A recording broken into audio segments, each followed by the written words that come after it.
Okay, hi guys. Checking audio and video. Everybody, is this okay? Reply hi if you can hear me.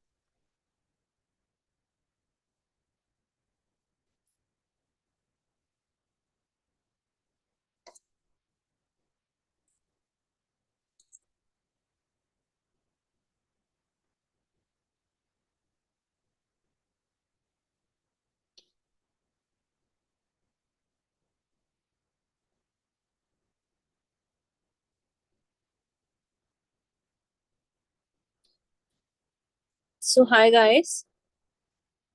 Say hi if you can hear me.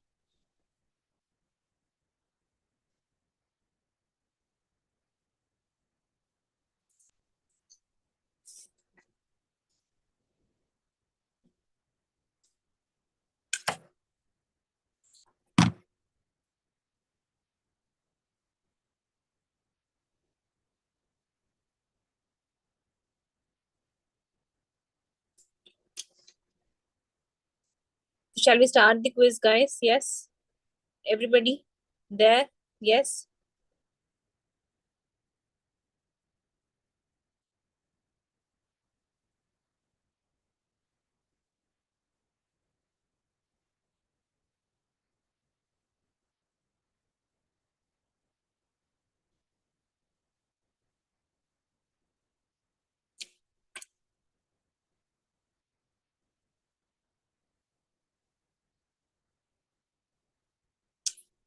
Okay, guys. So let's start with the quiz. Yes. So first thing, this quiz is basically just for educative purposes and basically to make you understand what kind of questions can be asked in pathology in context to the nephrotic and nephritic syndrome. Okay. So with that view, let's start this session. Okay. So first question on the screen. So what are these three people doing? So what are the three mandatory things that are needed in the kidney biopsy? So for the interpretation of kidney biopsy, what are the three mandatory things needed? So with that, so quickly answer. So this is a teamwork of what three things? Quick. So yes, it is light microscopy, electron microscopy, and immunofluorescence. So kidney biopsy is never reportable without these three. Okay, and you should know what is the best fixator for light microscopy. It is 10% buffered neutral formalin. And what is the fixator for electron microscopy? It is glutaraldehyde. And immunofluorescence basically is sent in Michel's media. Okay, so that everybody should be knowing, right? So once we are clear with this, now let's come to the question number 1. So question number 1 on the screen, let me see who answers this first. Which of the following is not a podocytopathy? So questions on the screen, quickly, let me see how many of you can answer this question.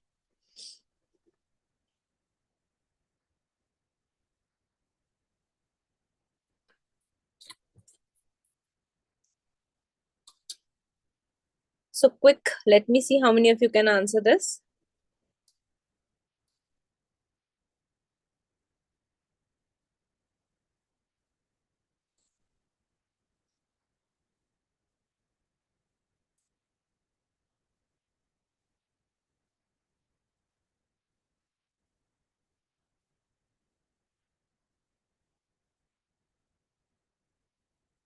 So I'm still waiting for the right answer. Still the right answer is not there.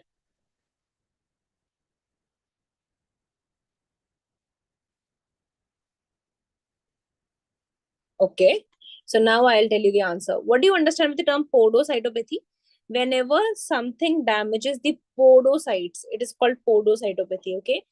That means whenever there is injury to the podocytes. So, minimal change disease, membranous nephropathy, FSGS, all have injury of podocytes. So all of them are podocytopathy. So Rehan Chauhan is perfectly correct. You are the winner, Rehan. You have answered this correctly. Apart from that, remember diabetic nephropathy is also a podocytopathy. And for this, I am giving you a reference of Robbins. This is Robbins edition, okay, in which it is said that FSGS and diabetic nephropathy are also characterized by loss of podocyte, and they are podocytopathy along with others. So the answer to this question is none of the above. All of the following are the podocytopathies, and perfectly answered by two people in the group. Okay, so Jayashri and Malini highlights also answered it perfectly. So both of you also get a chocolate from me. Good. So the answer to this question is none of the above. All of them are podocytopathies, and you should never do this question wrong in your exam ever again. Okay, so all of them are podocytopathy. Good, Shushmita, you were also correct in that. Okay, right. So once we are clear with podocytopathy, this means any condition which injures the podocyte is called podocytopathy. And podocytes are nothing but visceral epithelial cells. If you look at the basement membrane, all of you know that this is the basement membrane of a capillary. And if you look at this is the basement membrane of the capillary. And on the outer side of the basement membrane, we have specialized cells called as podocytes, which rest on the basement membrane with the help of their foot processes, and they are podocytes. So you can see them best on the electron microscopy, and let's look and interpret electron microscopy. So remember, whenever you're looking at the electron microscopy, this is your capillary. Okay, and the capillary is lined by the endothelial cells, which you can see here. And all of you remember that the endothelial cells in the kidney are fenestrated, so they have fenestrations in them, which you should always be able to identify. And how do you identify capillary? Because they never give you a capillary. Remember to identify this dark color material. This is blood. Okay, so this is your blood. Okay, and this is the capillary, which is shown here, and this is the endothelial cells which are there, and it is always fenestrated. And on the outer side of the basement membrane, we have these cells, okay, which rest on the basement membrane with their long and thin foot processes. So these are the foot processes which you can see. Also, guys, you should remember, whenever you look at the basement membrane, you remember that the basement membrane, the centralmost part is very dense. So that is why the centralmost part of the basement membrane, which is very dense, is called as lamina densa. Okay, so what is this called as? Lamina densa. Whereas that part of the basement membrane, which is near the endothelium, is called as lamina rara interna. What is this called as? Lamina rara interna. Whereas the part of the basement membrane, which is towards the podocytes, is called as lamina rara externa. And why I'm telling you this, why you have to see the basement membrane very carefully, because in conditions like Alport syndrome, you have crisscrossing or alternate thickening and thinning of lamina densa. That is what you have to remember, very important. And the second point you have to remember is that in dense deposit disease, there is a ribbon-like material which is deposited in the lamina densa of the basement membrane, and it is a very dense material. It's like blood, okay, that is deposited in the lamina densa. So these are the two conditions which you always should remember, where the electron microscopy is going to be very helpful to you. One is Alport syndrome, where you see basket weave appearance or alternate thickness and thinness of the lamina densa. The second condition that you should always remember is your dense deposit disease, where you will see the dense material depositing in the lamina densa of the basement membrane. So these are the two conditions which you should always be clear. Okay. Now, what is this electron microscopy showing you? Is this the normal electron microscopy? What is this electron microscopy showing you? Tell me this. Okay. So that's the question. The question is, what is this electron microscopy showing you? This is the question. So everybody on your screen, what is this electron microscopy showing you? Quick.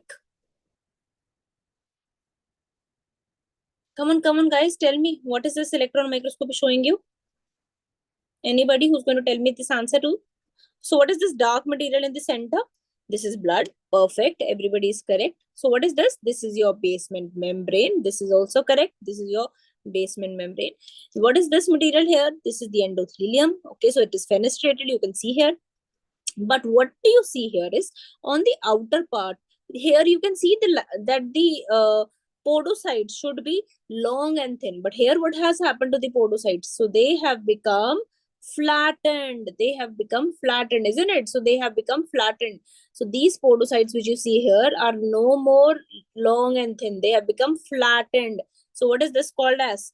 Food process effacement. Good guys, everybody of you, all of you have answered it correctly. So this is food process effacement. Please remember, this is what is called as food process effacement, okay, or flattening of the food processes, which is very, very characteristic feature of minimal change disease and FSGS. So remember, on electron microscopy, food process effacement is a feature of minimal change disease and FSGS. And that is what you have to remember. Okay, guys, perfect.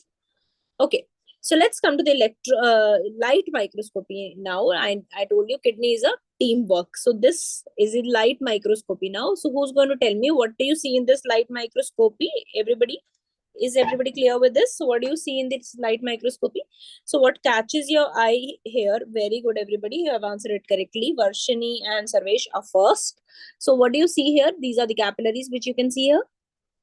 Everybody, these are the capillaries. Remember one rule in your life, okay? So the thickness of the capillary should be like you, as if you are drawing a line with one pencil. So that should be the thickness. So that's how you show capillary should be looking like, and they should be patent, okay? So there should be nothing in between them. They should be patent.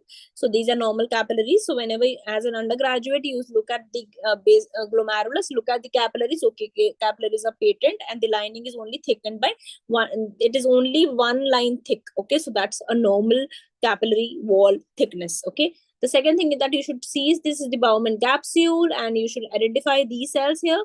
So what are these cells here? So these cells which you see here are basically parietal epithelial cells. So remember, parietal epithelial cells are usually like 1 to 2 cell thick here, but they are very, very thin. So they are only like they basically line the Bowman capsule, and there is a well-defined space which is always present between the glomerular basement membrane between the basement membrane of the Bowman capsule and the capillaries above.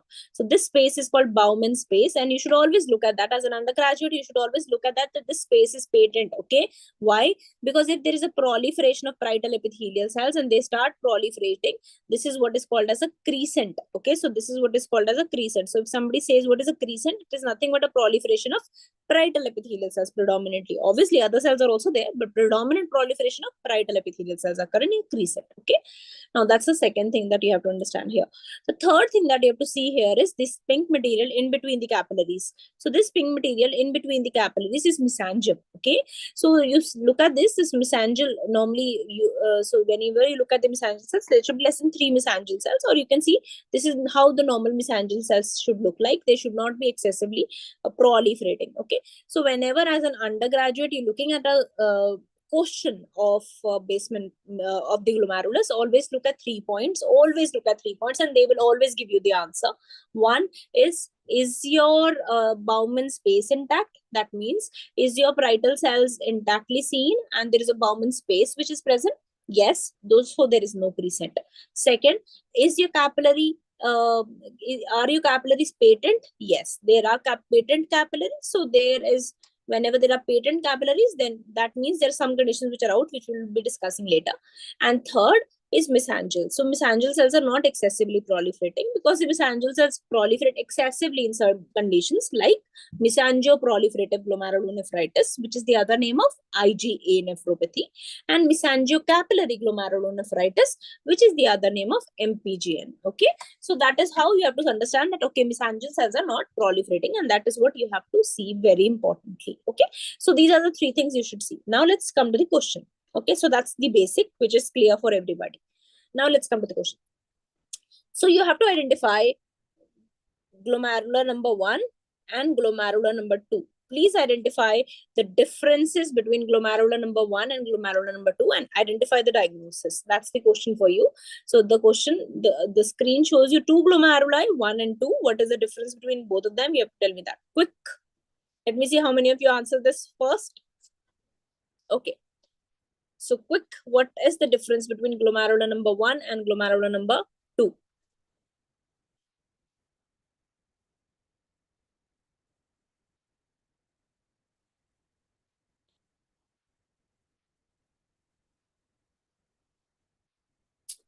Yes.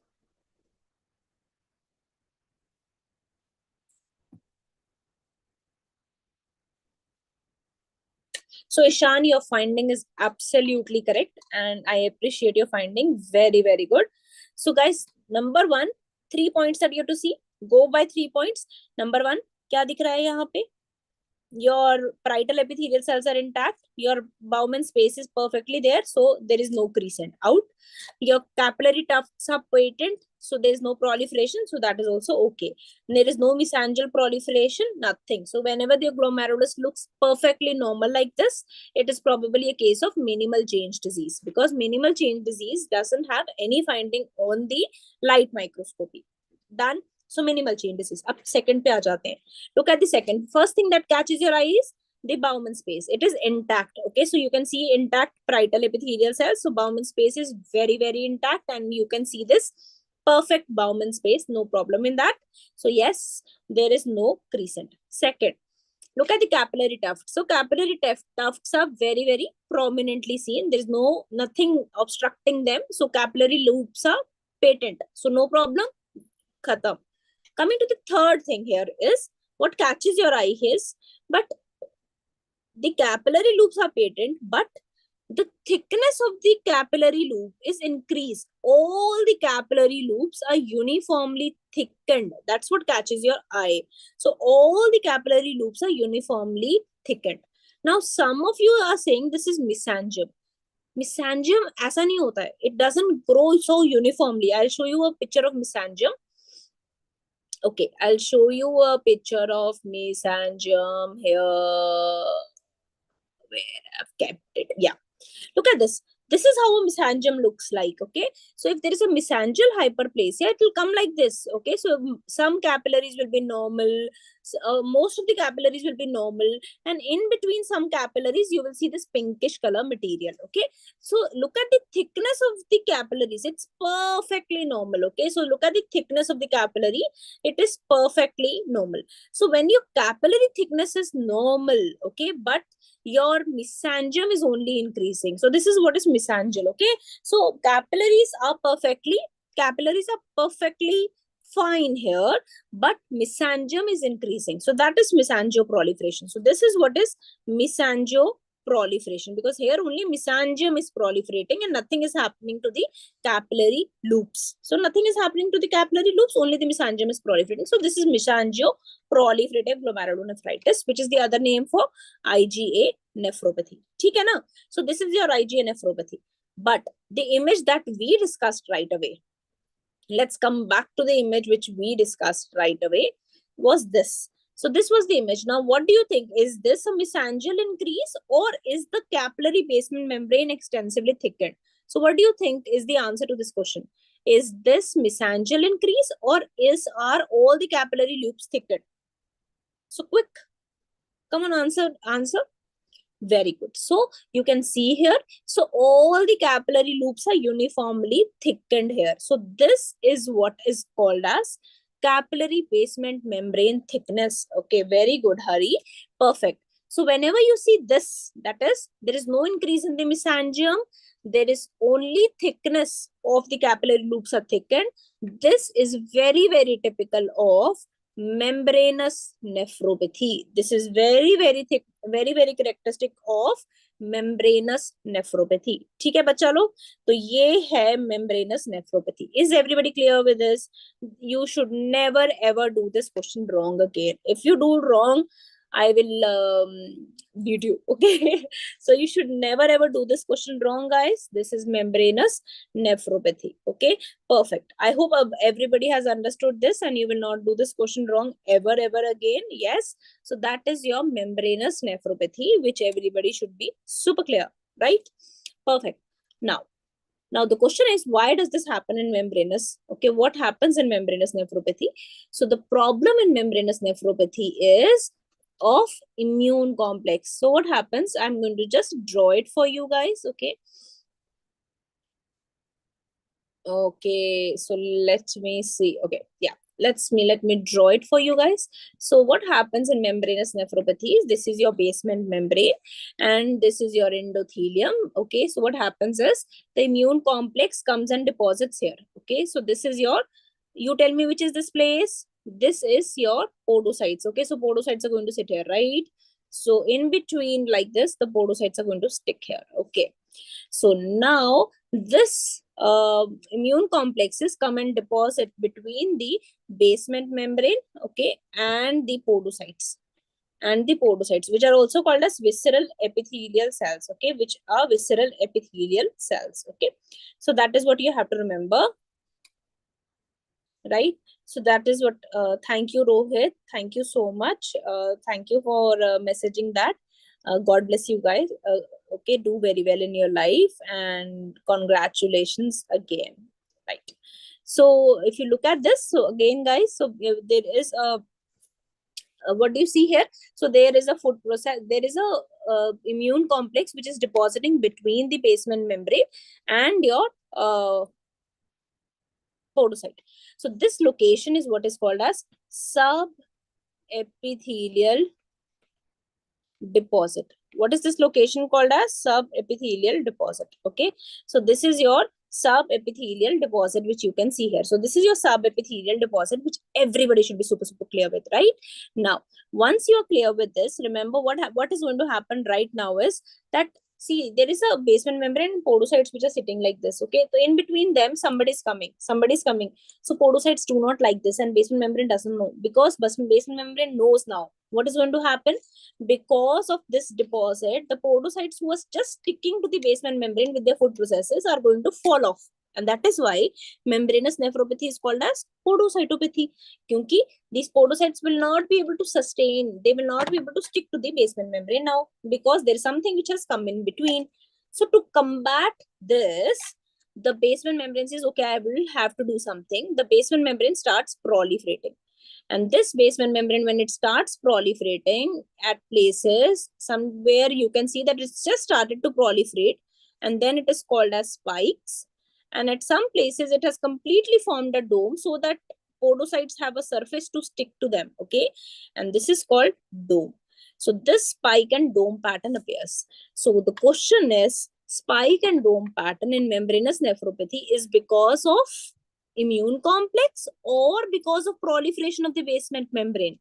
So what is the cause of spike and dome pattern, guys? So it is nothing but proliferation of basement membrane. Never forget that point. Okay, so what is the cause of spike and dome pattern in membranous nephropathy?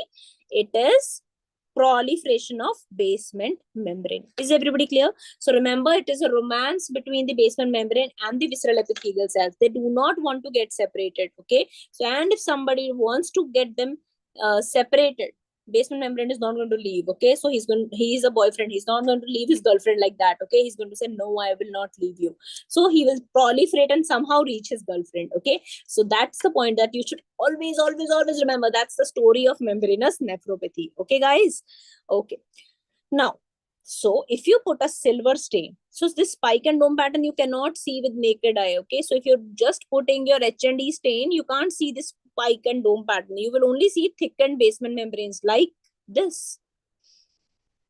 Okay. So you will see just thickened basement membrane. But if you put silver stain, okay, but if you put silver stain, then it is going to show you spike and dome pattern. So that spike and dome pattern can only be seen on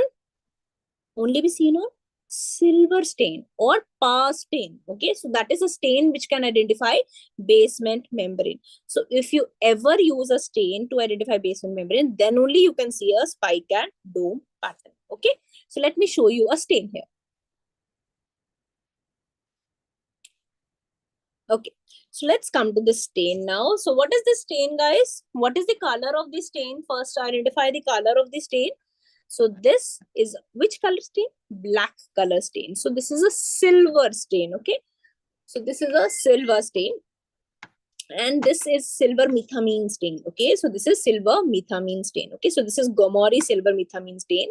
And what do you see? What catches your eye here is that, look at this. All the capillary basement membranes are highlighted by the black color. And look at the thickness. Thickness is just like one pencil thick. That is normal basement membrane of the glomerulus, which you can see. Okay, so that's the normal basement membrane of the glomerulus, which you can see here. Okay, now once you have seen this, look at this. What catches your eye in this? What catches your eye in this silver stain? What catches your eye? Quickly tell me. So can you see here that yes, all your basement membranes are definitely highlighted, but apart from that, there's something which is growing like this, like a boy with the spikes. Okay, so you can see something growing like a spike here. So this is what is called as spike and dome pattern. This is what is called as spike and dome pattern, which is very characteristically seen in membranous nephropathy. So somebody asks you, where do you see spike and dome pattern? You see it in membranous nephropathy on silver stain. Is everybody clear with this? Yes? Okay. Now, once we're clear with this, that's your silver stain. Now, what will electron microscopy predict in membranous nephropathy? So, again, I'll go to this diagram. So, here you have seen now. So, I told you there is a teamwork of 3 stains here: light microscopy, electron microscopy, and immunofluorescence. So light microscopy mein to all the basement membranes were thickened, right? And when you put silver stain, you were able to see spike and dome pattern. That is what you were able to see, spike and dome pattern. Perfect. So that was spike and dome pattern which you were seeing. Now, if you look at the electron microscopy, then you will be able to see the immune complexes on the subepithelial side. You will be able to see immune complexes on the subepithelial sides. So this immune complexes will be seen on electron microscopy. And what will you see in immunofluorescence? Guys, remember, whenever we have an immune complex mediated disease, so these immune complexes can be deposited everywhere like this, okay? So that will come as granules on immunofluorescence. So you will see a granular pattern on immunofluorescence, and you will see that there is deposition of immunoglobulins along with complement proteins. Okay, so all the complement C1, C2, C4, C3 will be deposited in the glomerulus, and that is why patients with membranous nephropathy have hypocomplementemia. Why do they have hypocomplementemia? Because all the immune complexes are deposited in the kidney, and that is why they have hypocomplementemia. Okay, so you should be very clear yaar कि light microscopy में basement membrane thickness है, silver stain पे spike and dome है, electron microscopy में subepithelial deposit है, and immunofluorescence में you are seeing this granular immune complexes, and which and it shows you immunoglobulins along with all the complement proteins. Is everybody clear with that? So that is very, very characteristic of your membranous nephropathy. Now, let's come to the next question now. Okay. Everybody clear with this? Okay. Now, once everybody is clear with this, now let's come to the question. Okay.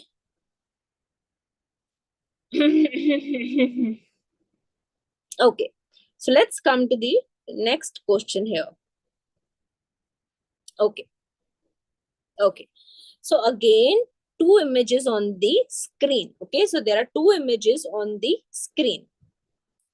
Okay. So once one image is this, the second image is this. So image number 1, image number 2. We're not going to image number 3 abhi. So identify the image number 1 and image number 2. So you have to identify the image number 1 and image number 2. So let me see how many of you can identify this. So quick, image number 1 and image number 2. How many of you can identify these 2 images? Let me see. Quickly answer. And guys, if you are sleepy, you let me know. I will close the session and we can have a session later on also. Okay. Okay.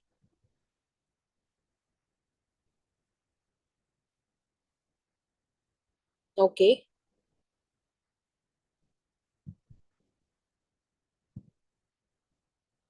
Okay.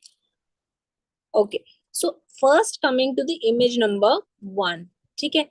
So image number 1, what do you see is, what catches your eyes in image number 1 is all the capillary loops you're seeing are still patent. Okay, so capillary loops are patent, and in between the capillary loops there is a very dense pink color material which is deposited. In between the capillary loops there is a very dense homogeneous pink material that is deposited. So none of the capillaries appear collapsed. All the capillaries appear patent here. All the capillaries are patent. Only the mesangial areas appear to be thickened and homogenized. Okay, so there is a homogeneous pink appearance which you can see in these mesangial areas. So especially this is a PAS stain. Why do you say this is a PAS stain? Because all the basement membranes are becoming magenta pink. Even the tubular basement membranes are magenta pink in color. That is what is very characteristic here. So these are what are called as Kimmelstein-Wilson lesion. So it is not like I, I I always tell my students, do not mug up the images. Okay, so there is a very classical image of Kimmelstein-Wilson, which is there in the books. Okay, in the Robbins, which everybody remembers, that pink homogeneous glassy pink substance which is deposited, which everybody remembers it. Okay, so that is there, but this is your past positive image, and I have specifically given this image so to just to make you identify that here the mesangium is proliferating into a dense ball like clusters, and this is a nodular glomerulosclerosis. Okay, so this is a type of nodular glomerulosclerosis. So remember, it can be one nodule, it can be more than one nodule, okay, which you are seeing here. And this stain that is shown here is magenta pink color. It is PAS stain. And this is diabetic kidney. What is this? This is a diabetic kidney. Very good, Ishan.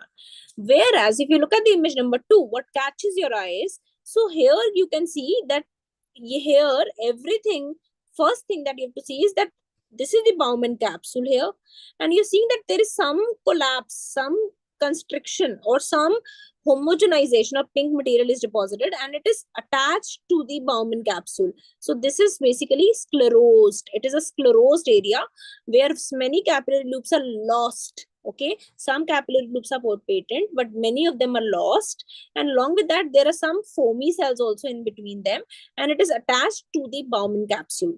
Again, in this image you can see here, so there is that pink color material which is deposited, but there are a lot of foam cells here, and there are lost capillaries. There are no capillaries which you can see here in between. So there are lost capillaries. So this is actually, these both images show one thing only, that is sclerosis, but this sclerosis is not in the complete glomerulus. Okay, so this is a focal segmental glomerulosclerosis. Focal, how can you see? You have to see more glomerulus for this.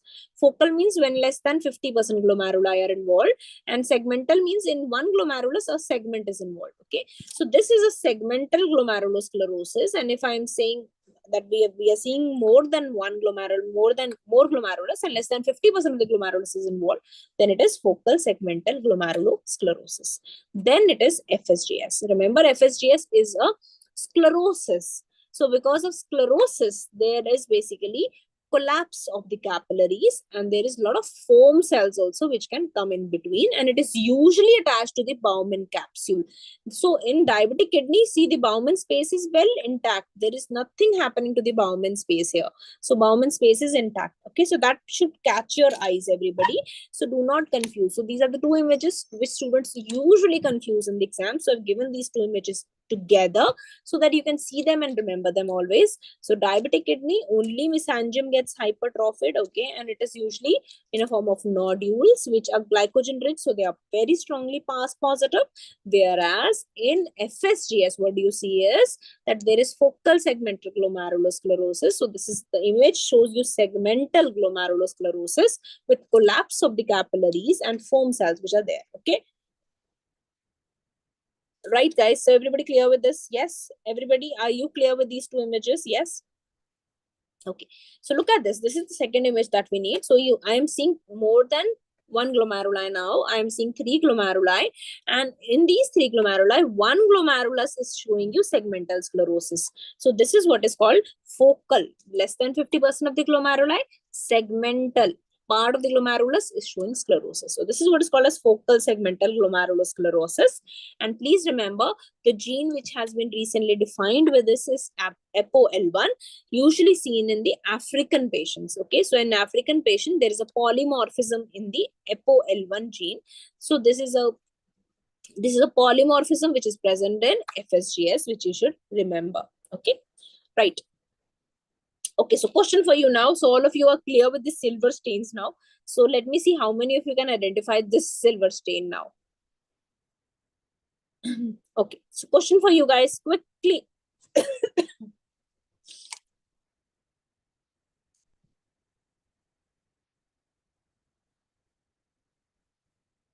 So jaldi se batao, everybody, what is the answer to this? So first, what is the stain? Yes, so this is silver methamine stain. Silver methamine stain is also called as Gomori silver methamine. That is true. So is this spike and dome pattern? Is this spike and dome? Is this spike and dome? Is this spike and dome? Yes or no? So very good, Harshit. You have answered it correctly.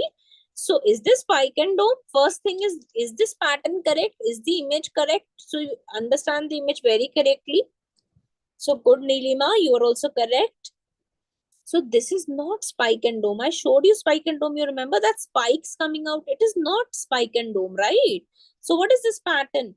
So this pattern is, see, there is one glomerular membrane here.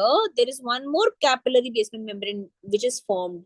So there are two capillary membranes which are being formed. Everywhere you can see that one capillary basement membrane is here. The second capillary basement membrane is being formed.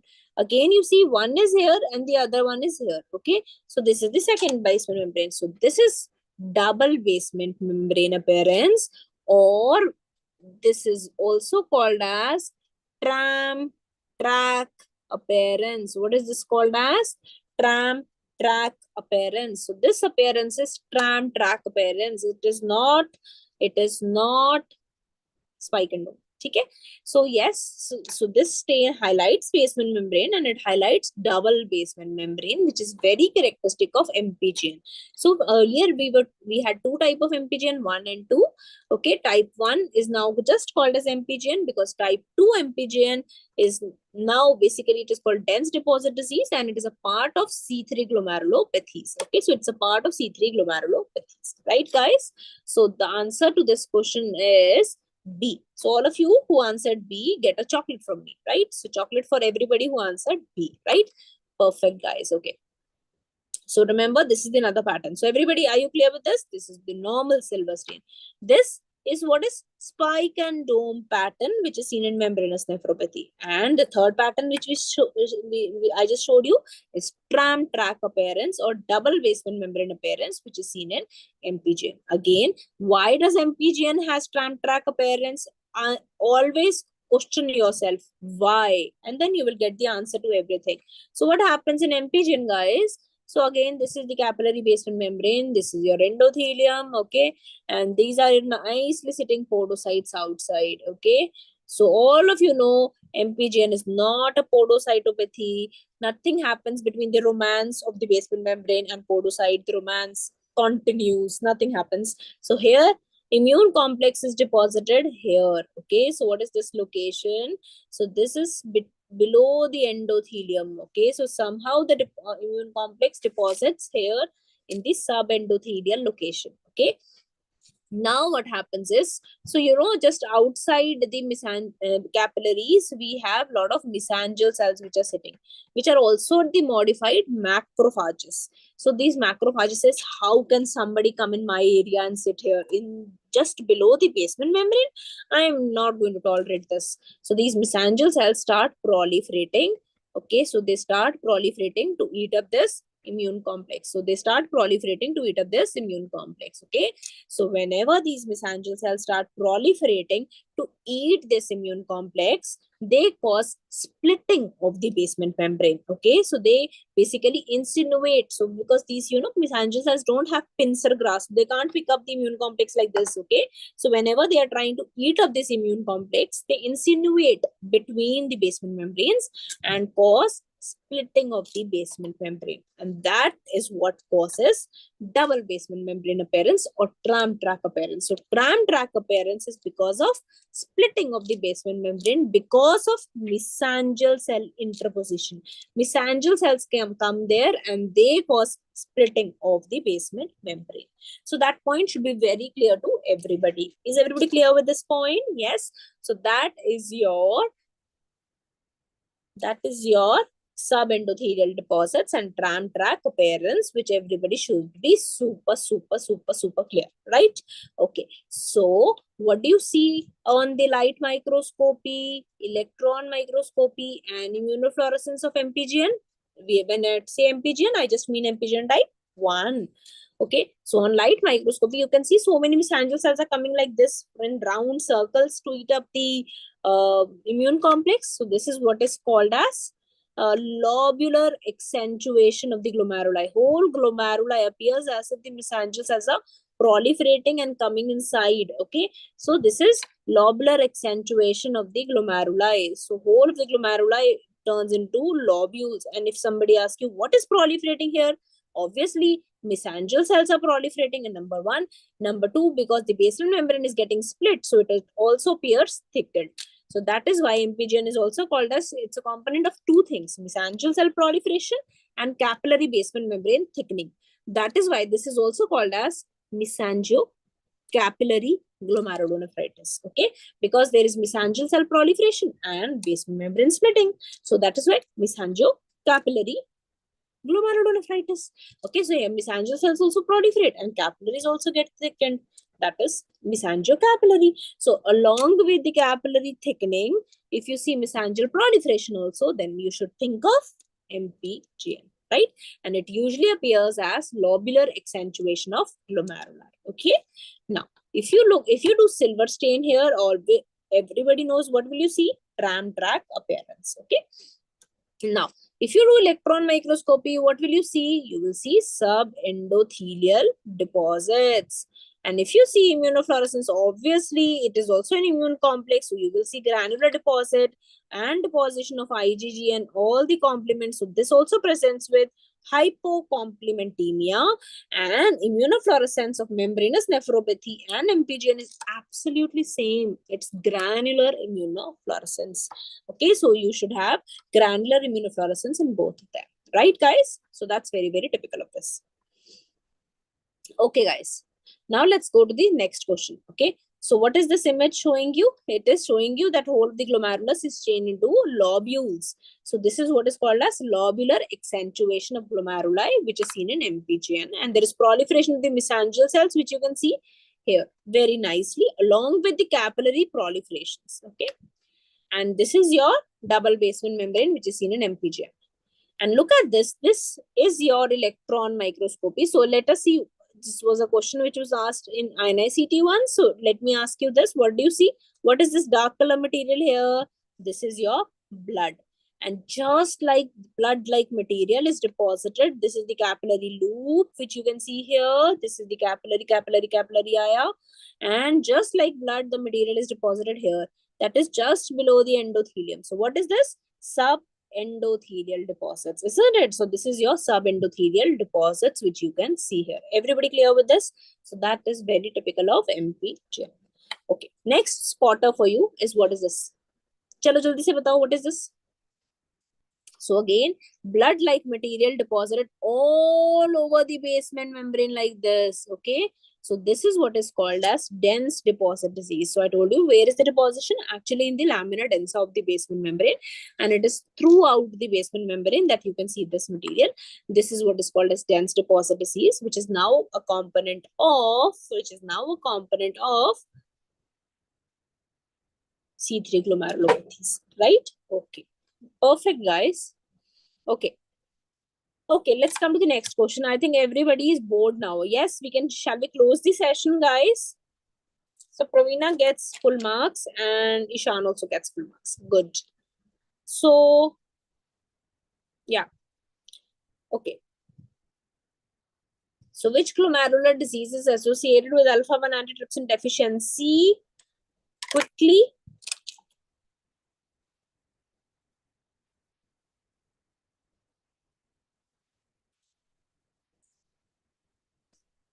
So quickly tell me.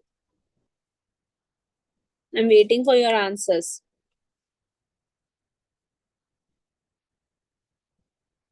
Okay, so this is what you should remember always, guys. So remember, first, minimal chain disease is associated with usually a disease where there is cytokine excess. So it is Hodgkin disease. Okay, so minimal chain disease is with Hodgkin's, that you have to remember. FSGS is usually associated with, always remember, the code is horse. Okay, so it is associated with heroin drug abusers, HIV, massive obesity, reflux nephropathy, reflux nephropathy,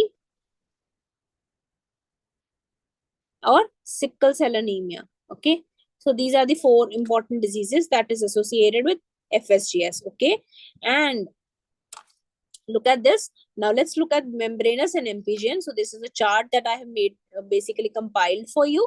So remember, membranous is usually associated, if we talk about primary, the most common antigen is phospholipid A2 receptor. The new antigens are two. One is thrombospondin type 1 domain containing 7A, that is very popularly called as THS, D7A or CD10. These are the two important antigens here. Apart from that, remember, membranous nephropathy is the most common nephropathy with all the cancers, and this was your INICT question. Okay, so which nephropathy is most commonly associated with carcinomas? Please remember, it is membranous nephropathy. Apart from that, it is also associated with many drugs, autoimmune condition like thyroiditis and hepatitis B infection. So these are commonly asked questions, so I've compiled them together. Whereas MPGN is usually associated with anything that happens to heart, okay, endocarditis, infected shunts. So anything which happens to heart is MPGN. Apart from that, always remember two C's, okay. So cryoglobinemias and CLL are usually more common in MPGN, okay. Two C's, that is cryoglobinemia and CLL, are very common in MPGN, and alpha-1 antitrypsin deficiency is very frequently asked question. So that is why I've kept this question. Alpha-1 antitrypsin के साथ MPGN usually commonly attached होता है. So these are stat one-liners which are asked in exams. So please remember that it's very commonly asked question. Okay. Chalo. This was a question from my quiz also, which I had given. So quickly answer this question. Let me see how many of you can answer this. So this was my Google form question. So thrombospondin type 1 domain containing or TD10 is a target antigen in which of the following disease? It is membranous nephropathy. I'm sure all of you can answer this perfectly. So Ishan, hepatitis C is associated with cryoglobinemia. That is why whenever somebody asks you hepatitis C, it is usually associated with MPGN. Okay, because hepatitis C usually causes cryoglobinemia. Okay, so never confuse that point. Okay. Chalo. There are two electron microscopies on the screen, guys. Please identify this electron microscopy. So again, this is very clear. What is this lotus flower? This is your blood. And when you see this blood-like material deposited on the opposite side, this is your basement membrane, that is in the sub epithelial location.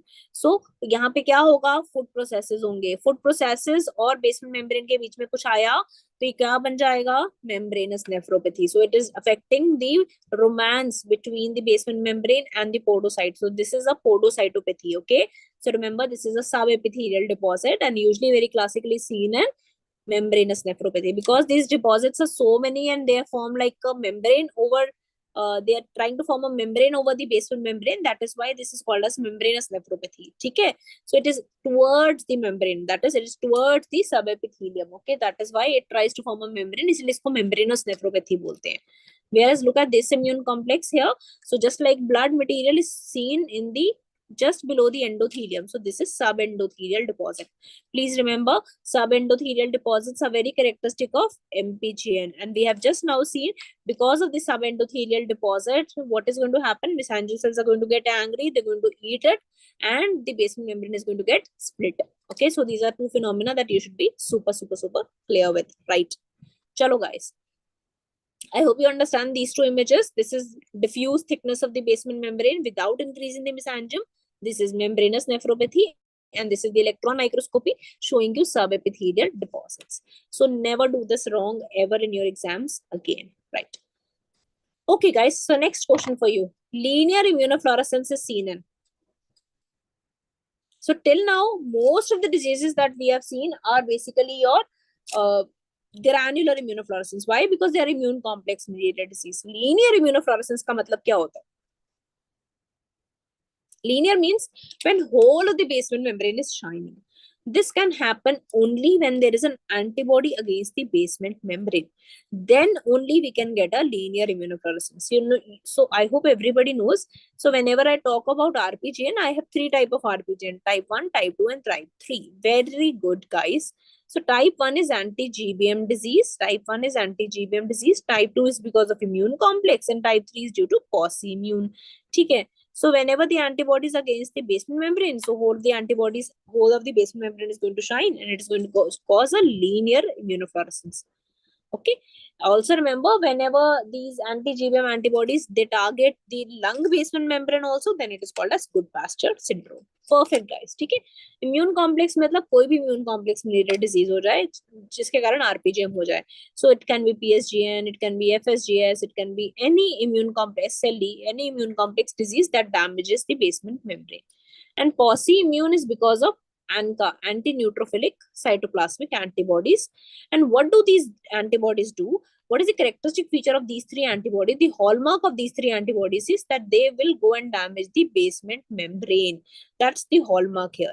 So glomerular basement membrane damage is the hallmark of RPGN. All of them are going to cause basement membrane damage. So let's look at the story of RPGN also. So let us see the story of RPGN also. So what happens is, due to any cause, either due to anti-GBM antibody or due to immune complex, or due to ANCA, the basement membrane gets damaged. Now, when the basement membrane gets damaged, this is the glomerulus. Okay. So basement membrane gets damaged. Now, what happens is, when the basement membrane gets damaged, so this is the capillary loop. Okay. So this is the capillary. So what happens is, in the capillary, a lot of coagulation proteins are flowing, especially the fibrinogen. So this fibrinogen comes and leaks down into the parietal cells here. Okay. So now what is going to happen is, these parietal cells, which were normally sitting silently here, so they get super activated and they say, what nonsense is this? What is this coming inside? So they start proliferating to eat these fibrinogen molecules. Also, because it's coming from the blood vessel, all the inflammatory cells also know that, oh, problem has occurred. Let me also go and eat up the fibrinogen. So all these inflammatory cells also come here to eat up their fibrinogen molecules. Okay. But till then, the damage has already occurred. Okay. So now what happens is, all these parietal epithelial cells start proliferating. They get super angry and they start proliferating to form a special structure. And what is the structure called as? The structure is what is called as a crescent. So if I ask you, what is one thing which is definitely present in a crescent? One thing which is definitely present in a crescent is fibrinogen. Because if fibrinogen wouldn't have come here, obviously the parietal cells wouldn't have got irritated. So one thing which is always present in a crescent is fibrinogen. And because of this fibrinogen, parietal epithelial cells proliferate along with the inflammatory cells together. And that is what is called as a crescent. So there is a question which sometimes they ask you, can the visceral epithelial cells be involved in a crescent? So guys, visceral epithelial cells are far up. Okay. Sometimes when the crescent becomes large enough, it can entrap the visceral epithelial cells also. So whenever the crescent becomes very large, it can entrap the visceral epithelial cells also. So that is one thing that you have to remember. So if somebody asks you, what is the hallmark of anti-GBM or hallmark of RPGN? What is the hallmark of RPGN? If somebody asks you, what is the hallmark of RPGN, who's going to tell me what is the hallmark of RPGN? Hallmark is basement membrane damage. So if you have got basement membrane damage, you are going to get RPGN. Okay, so that is why on the electron microscopy of RPGN, what do you see? Basement membrane damage. If the basement membrane is damaged, you are going to see RPGN. Why? Because fibrinogen is going to leak. Once the fibrinogen leaks, it irritates the parietal epithelial cells. Parietal epithelial cells irritate हुए, crescent तो बनना ही बनना है. ठीक है बच्चा लोग? So that is very characteristic. Okay. Let's come to the question now. So linear immunofluorescence is seen in, so out of all these three, so why it is important to identify the immunofluorescence? See, all of them are going to show crescent, chahe type 1 ho, chahe type 2 ho, chahe type 3 ho, all of them are going to show you crescents. Okay? Now, what is going to differ is therapy. If you have got type 1 RPGN bacha log, so what are you going to do? So you are going to do plasmapheresis, because antibody anyhow you can't remove. Immune complex, if it is deposited, you can't do anything. But if there is a dedicated antibody which is there against the basement membrane, you can remove this antibody by plasmapheresis and the patient will get okay. So for type 1 RPGN, the therapy of choice is plasmapheresis. pheresis. Okay, so you do plasmapheresis and your patient will get perfectly okay. So that is your treatment of choice for type 1 RPGN. Type 2 RPGN, you have to treat the underlying cause because immune complex is deposited. You can't remove it now. So you have to treat the underlying cause. And type 3 is ANCA mediated. So you have to give therapy targeting ANCA, okay, antibodies. So that is why it is very important to identify which type of RPGN we are dealing with because your treatment is going to differ. So type 1 RPGN shows you linear immunofluorescence because it is against the basement membrane. So it is going to show you this pattern. Okay. So this is what is called linear immunofluorescence where whole of your basement membrane is shining. Okay. So that is because your dedicated antibody is present against the basement membrane and that is why it shines. Whereas type 2 RPGN is going to show you a granular immunofluorescence because it's immune complex disease. So immune complex jahan deposit honge, wahan pe you're going to get the signals. So it's granular immunofluorescence. In ANCA, you're not going to see any immunofluorescence in the kidney, but you can see it in the neutrophils in the form of P-ANCA or C-ANCA. Okay, so which we will not discuss now. Otherwise, our lecture is going to become too long. Okay, so that is what is important. The point to be remembered here is, remember always, so they can ask you this, what is the one thing which is very important in an immunofluorescence microscope? It is a mirror, which is called as dichroic mirror. And dichroic mirror is a very important component for two important conditions. One is immunofluorescence and second is flow cytometry. So these are the two conditions where you need dichroic mirror most importantly. Okay? Okay. Now you tell me the diagnosis of this. Now I hope everybody is clear. So the capillaries are perfectly fine. Only the mesangium is proliferating. So this is your mesangioproliferative glomerulonephritis, which is also called as IgA nephropathy. And it is one of the most common glomerulonephritis in the world. And it now comes under isolated glomerular disorders. Okay. Also remember, if you do the immunofluorescence, it's a granular immunofluorescence, but typically only in the mesangial areas. So that is very, very important of this condition. Okay. Perfect, Kiran. So I hope everybody is clear with this. Do not cross lines which I've drawn. So this is minimal chain disease, only capillary basement membrane thickening dekhi, to membranous. If you see that less than 50% of the glomerulus are showing you sclerosis, it is FSGS. And if only mesangial cells are proliferating, IgA nephropathy. So do not cross lines, should be super, super clear to each and every one of you. Okay. So which of the following is not a spectrum of nephritic syndrome, guys? Tell me this.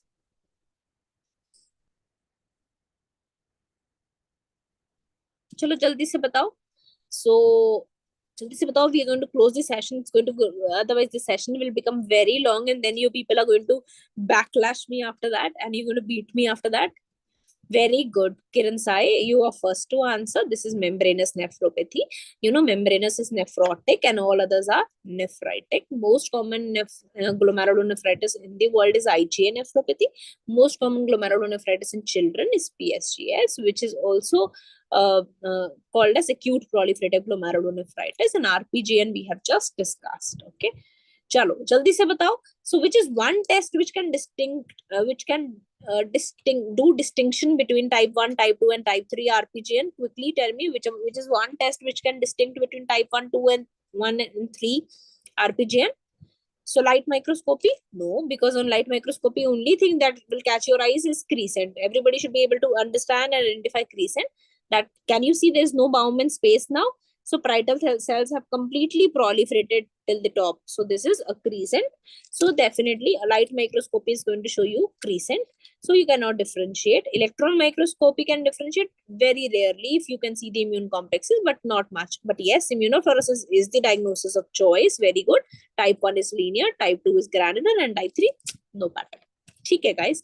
Remember, this is a crescent, which everybody should be identifying. There's no Bowman space and parietal cells are proliferating. Crescents are made up of proliferation of parietal cells, inflammatory cells.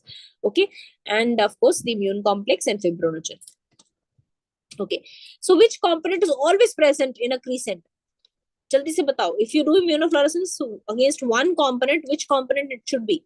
So which component is always present in a crescent? Jaldi se batao. Very good, Arvind. I'm proud of you. Fibrinogen.